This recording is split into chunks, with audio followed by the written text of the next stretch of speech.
casa. Planteo una rosa para tu recuerdo. Sentimientos del Perú, con mucho cariño, desde Cerro de Pasco para el mundo.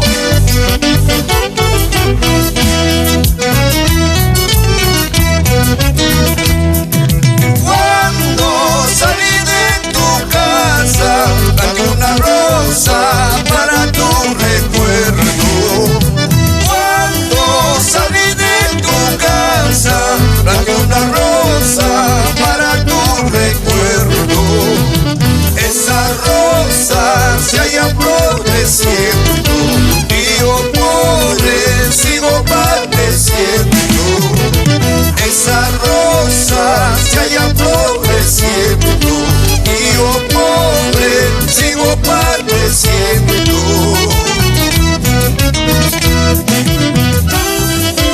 Eso, así, recordando las horas felices que vivimos como las dos palomitas. Y esa vueltecita, Angélica Torres Castillo.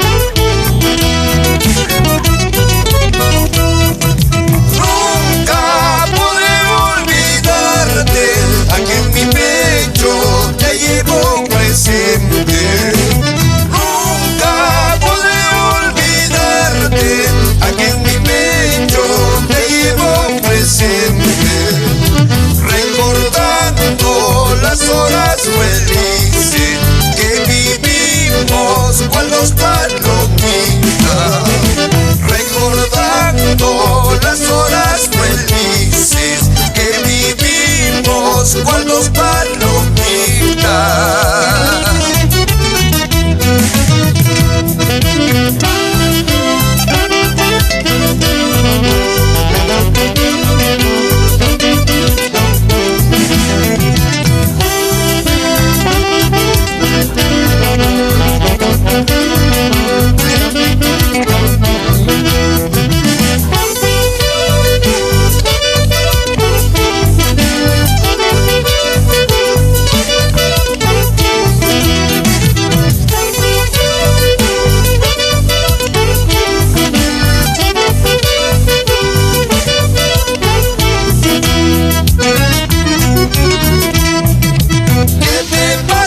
Corazón, ¿qué te sucede, corazón? Todo mal tiene remedio, solo la muerte ya no, solo la muerte ya no.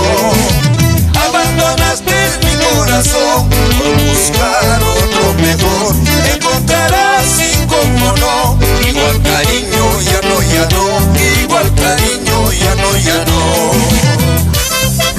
Abandonaste mi corazón por buscar otro mejor, pero como sentimientos del Perú jamás lo hallarás. ¿O no, paisanita?